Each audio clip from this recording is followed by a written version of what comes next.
So thank you. Hey everyone, I'm Rajesh here today to talk about best practices for B2B customer discovery interviews as a part of the product track. So I'm going to dive right in. I know we're recording the session and a few folks might start trickling in and they can catch up. So, I wanted to do a quick intro on sort of my background and my experience with customer discovery interviews, talk about best practices and leave it open for some questions. I do have the chat open, so if you do have questions, please feel free to throw them out there in the middle in the chat, and I'll try to pause periodically. But we do have some time allocated at the end. And then because I figured I'm going to send this deck out afterwards, there's some slides at the end that have some additional resources related to customer discovery interviews. And so with that, I'm going to hop right in. A little bit more about myself. I've been doing product for more than 16 years. Most of that has been at startups. I worked at 6. I've been fortunate enough to see 3 exits, a couple acquisitions, and an IPO. Almost all those startups have been in the B2B2C space, so I had some experience kind of talking to customers, but also balancing the needs of end users or consumers. The largest team I managed was a team of 20, and that was a $40 million product portfolio at Morningstar, who acquired a fintech company that I was at, a startup that I was at a few years ago. And in the last 3.5 years, I've now spent time as a product advisor, coach, part-time recruiter, and so I worked with about 35 companies, and some of those have been B2B, so learned a little bit more about sort of how they've approached B2B customer discovery as well, some of the theory between sort of consumer and product discovery, or B2B discovery, I think holds true. And of course, so I wanted to talk about some of the best practices, and before I did that, I think one of the questions is sort of like, what is customer discovery and why do you do it? And I think, it's just talking to customers and users, right? Trying to learn about people's lives and make sure you're solving problems that are important and urgent to them. I often think about doing this work as meaningful because it helps you build confidence that you're building the right things for customers and users, right? Should we launch this new product? What should we do next with our existing product? What are some of the pain points that we're not even tackling today that might be worth considering, some opportunity areas in the marketplace, right? And that's sort of what the theory is, and the reason why I think it's helpful to do customer discovery interviews. And before I dive into sort of the best practices, I thought I would just share some of the sort of like top reasons I hear for not doing customer discovery, because this is one of the top pieces of guidance and advice that we offer to our startup clients is, hey, quantitative data is great, but you often need to understand the why and think about the human beings behind the sort of like numbers on your analytics dashboard. And, so we hear a lot of reasons of sort of like why they're not able to do customer discovery, especially in the B2B context. So I thought I'd cover a few of them. So number one is, I'm a product manager. I have so much, I'm so busy, I don't have time. And I think the question to ask is, what can you delegate to someone else? If you're taking up a lot of time during the course of a sprint answering a bunch of UX, UI questions, like could you have the designer and engineer or front-end engineer like come up with a proposal and send it to you, so you don't have to spend hours kind of figuring out what the right answer is, create some sense of empowerment. And I think the thing to keep in mind here is like, if you say you want to be a sort of like customer or user-centric product person or whatever the case may be, what percentage of your week do you think is reasonable to go dedicate to talking to customers or learning about their behavior and their needs? And to me, 10 to 20% seems totally reasonable. And what that means though is like 4 or 8 hours a week, you'd be talking to customers. And so how do you do it? You got to find the time. Another reason I hear a lot of is like, hey, I can't recruit. And for this, I think it's, of course, worth talking to sales and customer success and seeing how you might be able to plug into some of their existing check-ins with customers to cover product topics. I also recommend user interviews to clients. It's probably one of the only products I recommend regularly. It allows you to go recruit people who may look like your buyers or your users, and they're not necessarily your customers. But I think sometimes, especially if you're trying to grow the product and sell the product to new customers, it might be helpful to not have to rely on sales and go kind of like, recruit your own folks who look like the types of buyers that you might be selling to. A lot of people, I think, are scared of what they're going to hear. And I think to them, I say, well, would you rather wait until it's built and you spend 3 months or 6 months of very expensive engineering time to find out that you built the wrong thing, or you built it in the wrong way, or it's not competitively differentiated, whatever the case may be. This is another one. No one's, maybe you haven't done a customer discovery interview. That's okay. For that, I just say practice, practice, practice. You can practice with your colleagues. You can practice with other product people or people on your team, those types of things. But you'll never get good at it until you start, right? I also hear this one, oh, so we're almost about to launch this product. Like, what's the point of even talking to anyone now? And to that, I would say it's never too late to start talking to customers, because I think I'm always kind of happy to see, the first 20-minute interview that people sit in, like how many insights they take away from it. And it's just amazing how fast you can get some really valuable information just from talking to people about their sort of like either product usage or their like world for even 20 minutes. And the last reason I hear is often like, oh, but it's pointless. Like, we have a bunch of quantitative data. We ran a survey. Well, I've seen a lot of surveys in my time, including B2B ones, and I can't imagine, I can't think of a single one actually that I felt was good and didn't ask leading questions. And so I think there's a sort of like consideration here, which is like, is the quantitative data enough? I think of the yin and the yang between quantitative data and the qualitative data. Quantitative sort of tells you what people are doing or what they want. Qualitative helps you understand why, what's going on in their lives. Another topic I kind of come across a lot is sort of like, yeah, but why should I do this? Like, someone else is already talking to users. And so I thought I'd just kind of highlight what I normally see as the sort of like life cycle of customer discovery. And, at an early stage company, the team is small, like everybody's talking to customers or users or prospects, but they well, back in the day, they used to sit in the same room, right? And so it's easy to share information, and it wasn't a huge deal. Everyone might have a pretty good sense of sort of how, what customers were saying or prospects or users. However, over time, what happens is this sort of like game of telephone, right? And you create these like layers of insulation. And for those of you who are in product design or engineering, and you've ever, gotten the request from a customer and then wondered, well, did we ask them if this other solution might work for that problem? And someone's like, no, like, the pain of this, right? And so I'll just highlight sort of what I would consider the ideal case, which is like, yeah, there's a reality of the world. Every single team at the organization touches the customer in some way or another. Ideally, you're sharing some of those insights internally with each other so that people are learning more about customers along the way. And I think often of a quote that I heard from Christian, who's a partner at Silicon Valley Product Group. Basically, the thought was, the team who has the sort of like strongest perceived knowledge of the customer ends up wielding a lot of power at an organization. And I think at the sales-led organizations, it's often the sales team, because they're out and talking to the customers or prospects on a regular cadence, or customer success, and they drive a lot of the decisions. And so I think one question to ask is, if you're on the product team or another team, like, how do you step up and build expertise so that you can come across as knowledgeable and sort of like have some of those insights? That's what customer discovery is all about, right? So with that, I'm going to walk y'all through the sort of like Prodify process. It's pretty lightweight. And so here's a high-level overview, kind of 5-step process. Prepare for the customer discovery interview, recruit the right participants, interview them, summarize your findings, and most importantly, make some recommendations about what to do as a result of these insights. So let's do a deep dive on each one of these. And again, if you have questions, please throw them in the chat. I'll pause again to see if there are any questions in a few minutes. But okay, so kind of some tips here in preparing for this. Number one, get aligned. I think one of the first things you need to do, especially if you're doing customer discovery for the first time, is make sure internally all the stakeholders are aligned on sort of like, who are you trying to talk to? What are you trying to learn? And I think that there's sort of two major types of interviews that you might be trying to do.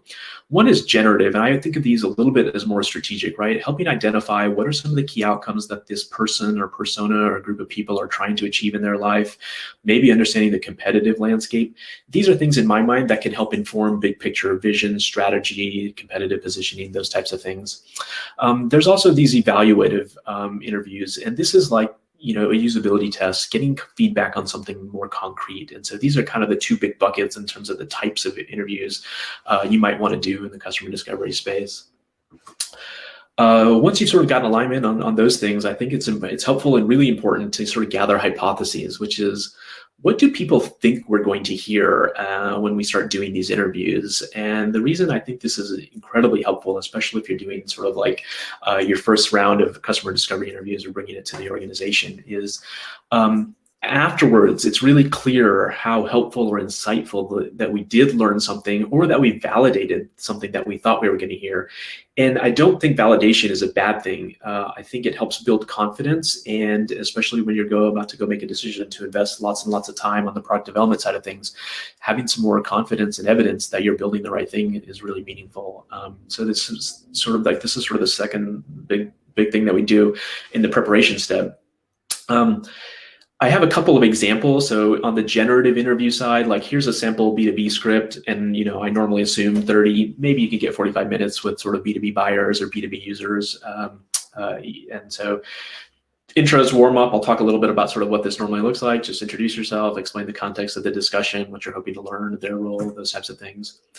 This is one of my favorite questions, is to ask them about their company goals, or OKRs, which is like, what are you trying to accomplish? What are the metrics you use to measure success in your role, or that your team or your company is using? The reason I think this is so helpful is I can immediately start figuring out whether my product is connected to helping them achieve some of their goals. And I know if it's not, I have an uphill battle because they're probably spending most of their time and brain, like their cycle time thinking about these company goals and what they can do to achieve them. So this is really helpful. It helps kind of ground the conversation and sort of what's going on. From there, I would say I normally talk about, okay, so like these are some of your company goals. Tell me about some of the existing solutions. And this is a place where if I'm trying to do some competitive research, I'll zoom into like sort of my category and say, okay, like tell me about what's working today in your CRM or whatever the case may be, right? What do you like about it? What's not so great? Have you ever thought about switching? Those types of things. I think you get some really insightful information about existing solutions there. And then finally, just kind of a wrap up, right? Hey, if you in this category, is there anything you wish that these products were doing for you that they're not doing today? Those types of things, kind of helping identify some new opportunities. So that's kind of a super high level example of a script for B2B interview. Thinking about an evaluative interview, again, I think a classic example here would be a usability test, or trying to ask someone to like take a look at some mock-ups that are about to come, a feature that's about to come out, or the existing product itself. Kind of same thing, intros, warm up, just like explain the context, get them talking, because that's an important part of any successful customer discovery interviews, that they feel comfortable. Ask about the existing solution. So what do they like about your product? What do they not like? Or if you're doing some research with a competitor, great, no problem. And this is a place where I usually ask for a screen share. So the last thing that normally happens is like, I'm trying to show a new feature, or like get some sense of like what their take is on the updated homepage, or whatever the case may be. I found screen shares to be extremely helpful. Like one, often I'll just ask them to like kind of click through the product as if they weren't there, or as if I weren't there, and see what they naturally do. And then I start asking some questions that are more targeted at the sort of goals of the study. So like just, some high level examples of how to prepare for some of these interviews. Okay, so the next step was sort of recruiting. I think that I often get this question, how many people should I talk to? The rule of thumb typically is 5 to 8 participants.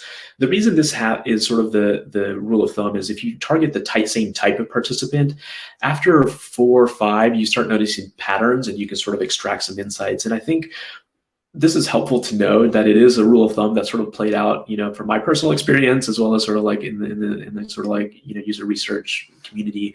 I think often stakeholders are like, oh, but I don't trust the data. You only talk to like 5 people. Like, what if they're not representative? And I think having 5 or 8 is really helpful, especially if you targeted and recruited the right type of people.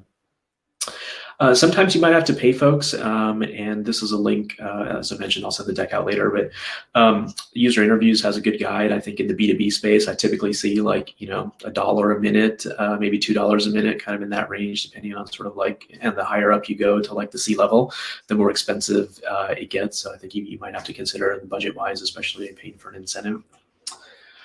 This is kind of a more really super tactical one, but especially on B2B interviews, I think Mondays are just bad days. People are coming back from the weekend, they're getting ramped up, and they often have to cancel. And that was kind of my experience. And so I kind of stopped interviewing on Mondays. And then the last one is, if you are going to do a Zoom screen share, I'd say like, just make sure that someone's ready and has all the sort of tools and technology ready. And I think this might seem like a weird one to include for B2B. However, I would say this is targeted at those of you who sell to SMBs, and you're going to try to talk to the business owner. And like, I think you treat those like consumer interviews. And sometimes I've spent 10 minutes out of a 30-minute interview just trying to explain how to like sign up for Zoom or start screen sharing. So always helpful to sort of like preface some of that with there. Shruti, yes, you asked about getting in front of customers. Sales customers sometimes tend to be protective. Any recommendations on bottleneck? Yeah. So Shruti, I think first and foremost, I think this requires building some trust and relationships with your sales and customer success team, and making sure that they understand why you're trying to talk to them, and then collaborating with them on the sort of like the amount of time you're going to get, the sort of introduction, the context, what questions are going to be asked, how they're going to be asked, because, they have a lot of insight on sort of what's going on with the customer relationship. And like, you can imagine how if there's a renewal coming up, they probably don't want you talking to them because they want to zoom in and make sure that the renewal is on track and things like that. So I think it just requires a strong partnership. And honestly, it does require a culture of, a desire to learn from customers. And this is a little bit of what we would call the sort of like product-driven organization, where there's a necessity for product and design to be talking to customers and thinking about what the future of the product holds, as opposed to trying to just be reactive to the feedback that comes in on the existing product, right? So I think that it does require a little bit of a culture. So happy to do a deep dive there because it's a common question. So thank you for asking. Okay, coming back to sort of like our best practices. Step 3. When you're doing the interview, if you can, ask someone else to join and take notes so that you can focus on the conversation. Warm them up with small talk. I talked a lot about sort of how you might spend a few minutes.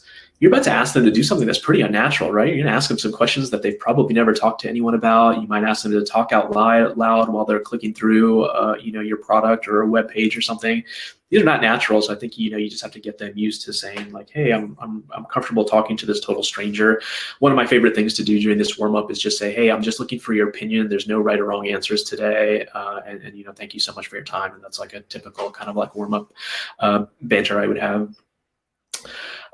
Use your prep work as a guide, not a script. I think you don't want to just be sitting there reading and think of it as a conversation. It's a guide to a conversation, but you want this to feel natural and sort of like comfortable for the participant as well.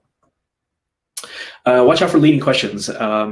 Hey, so you'd want this feature, right? And that's like an example, right? I'd say this: if you're asking yes or no questions, then you probably need to rethink sort of your interview script, because the point of a customer discovery interview is to ask open-ended questions, as opposed to just yes or no's.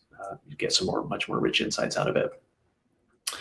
If you do have time, and if you're a good multitasker, this was a sort of like jotting down interesting quotes or ideas. It might be helpful. This was a kind of trick I learned when I worked at General Mills in the Consumer Insights group during my MBA internship. We used to sit behind one-way mirrors, and we had these 2 color-coded Post-its, and we would write down anything that's sort of interesting on one color, and we would write down any ideas for what we should do as a result of this during the course of that. So if you do have time, always helpful, especially as you get into the summarization, like what should we do about this?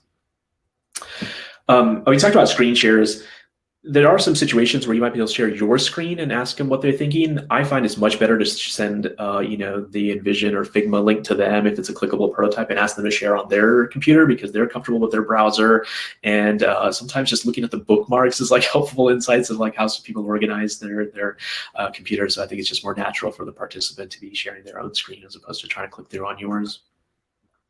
When you do want to probe on something, I think one thing to consider is sort of asking, tell me more, as opposed to why. Why sort of puts people on the defensive, because it suggests that they answered something incorrectly, and you're trying to understand why they would even think that way, right? So just a sort of simple trick there. And then this is another one, which is especially if you've scheduled back-to-back interviews over the course of a day or two, I find it really helpful to block 15 minutes off immediately after the interview, especially if I'm doing it with someone else, and debrief.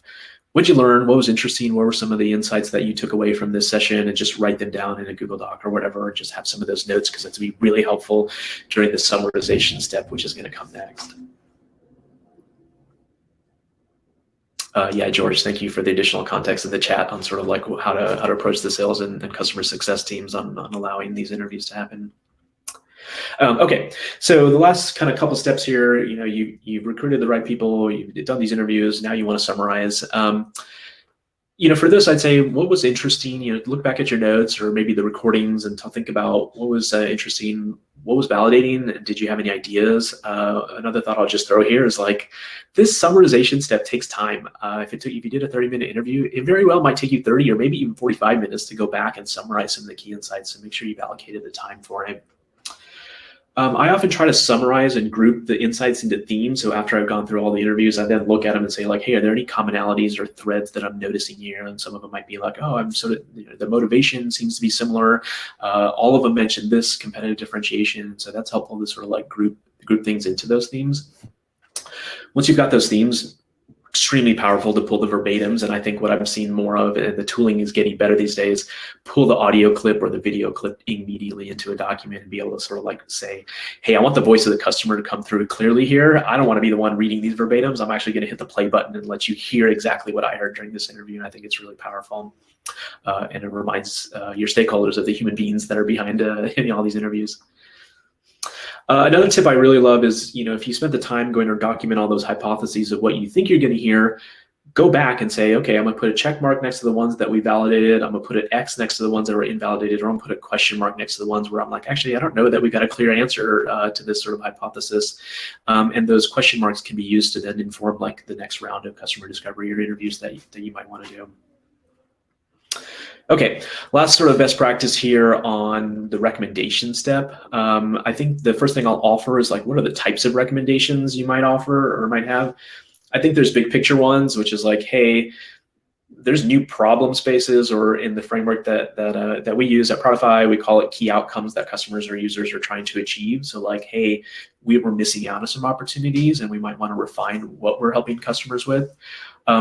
You might also need to think about the holistic experience that you're offering. Like, hey, there's a major gap. People are getting really tripped up at this step. And there's like, we've never explained this properly. We might need to think about how to like really invest a decent amount of time to like change the experience kind of like drastically as opposed to iteratively. And maybe you need to identify, you identified some new ways to differentiate from competitors, and you need to go double down and making sure that that differentiation comes through clearly for customers, and that you can build a moat around your business so that competitors can't come after your customers. There's also these more tactical recommendations. So, you might have like a minor tweak on the usability side of things, and it's something you just want to like iterate, more of an iterative change. You might also just update the near-term roadmap and say, hey, you know what? We're going to spend another sprint or half a sprint or something in the next month or two to like address these like top 3 things that we heard during these during the interviews that are like low-hanging fruit that we could kind of quick wins that we can use to respond to some of the feedback we heard. I do think it's helpful to present these recommendations, and whoever the stakeholders might be. When you do so, I think this is another, just kind of bringing home that point of like having the verbatims and clips. I think the role really is to like make sure that nobody feels you're putting words into the mouths of the participants, but that they can clearly hear that you're just representing the voice of the customer or the voice of the user. And I think the clips and verbatims are really helpful for that. I often do a gut check to make sure that I'm not making up recommendations that I just wanted to like go do myself. But so I create a table, and it's kind of a 2x2. It's like, here's some of the insights and the key themes of things that we heard. And then therefore, here are the recommendations of what we can do to sort of like move the needle. And then that way there's a very tight relationship between what we learned and what we're going to do about it. And it was like, you can imagine a nice slide that sort of summarizes, especially for executives who don't have enough time to be able to see like, what do we take away and what are we doing about it? And then I think a really good question is just sort of like, hey, asking for feedback. Does anyone see anything that's surprising? Do you disagree with anything that you're hearing from these interviews, or were you surprised to hear that customers or users said this to us? So I know I was talking fast. Let me pause there. Shruti, thank you for that first question, and see if anyone has any other questions, and I'm happy to go back to some slides if it's helpful.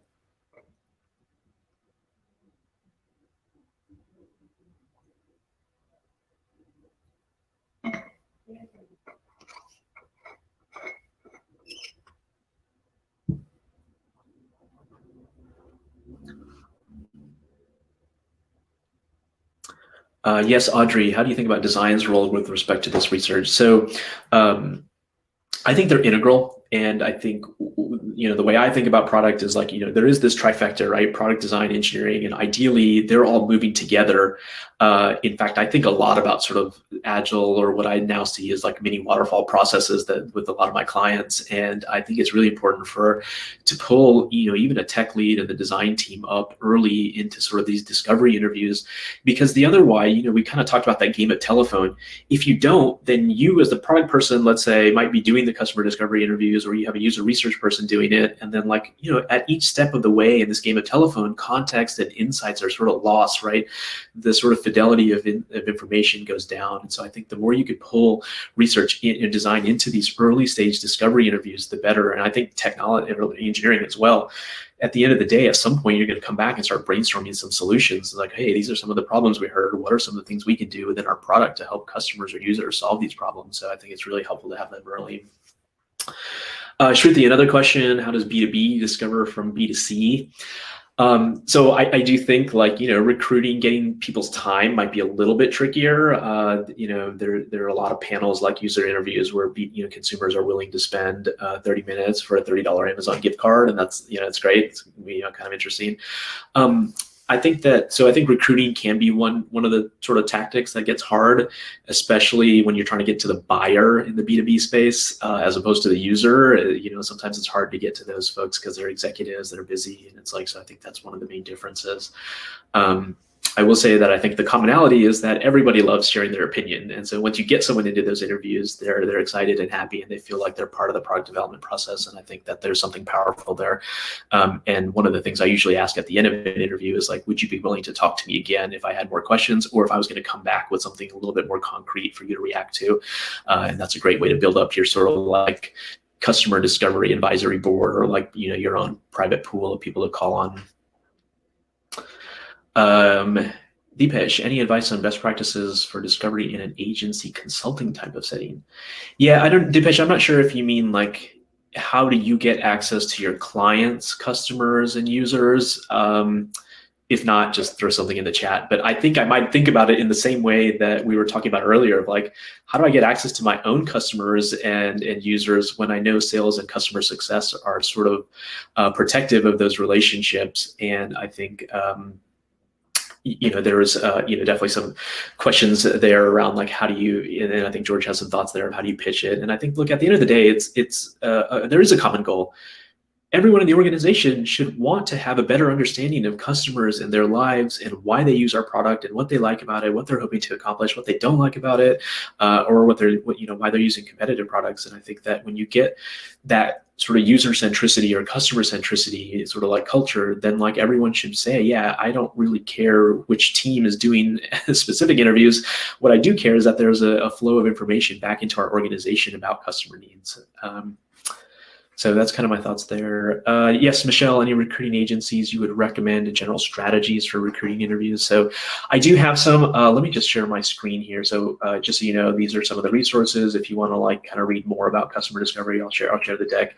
And if you do want to talk about some details, I do have some recommendations for agencies. There's a few folks, sort of like freelance consultants that we've used that do amazing customer discovery interviews, and they have like really great insights, and it takes them literally 3 days to get back to you like an amazing deck, and they've done some really great recruiting and stuff. So general strategies for recruiting interviews. So like I said, especially for consumer, I like user interviews. They've actually built up a really strong B2B panel. So like I worked at a healthcare startup last year. I talked to a ton of doctors. I talked to a ton of nurses.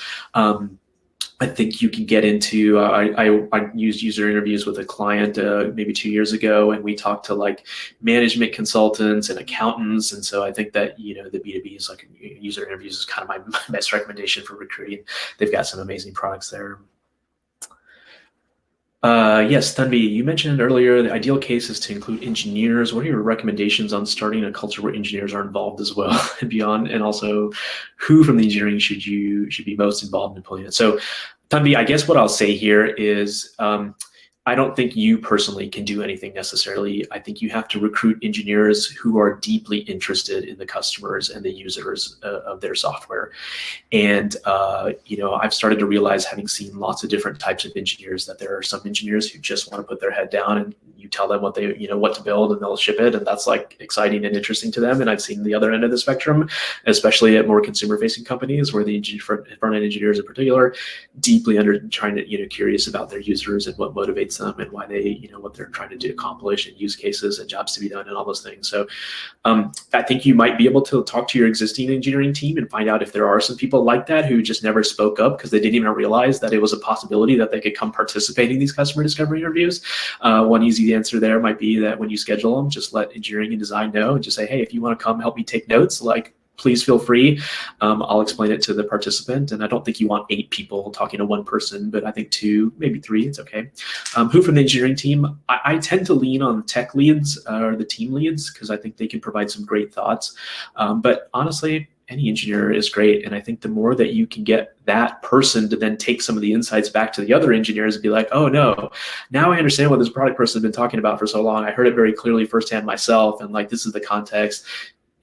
I think what you'll find is like the wheels just start churning. So it's a really amazing thing to see, and you start building some momentum for customer discovery and a desire to do more of it at the organization.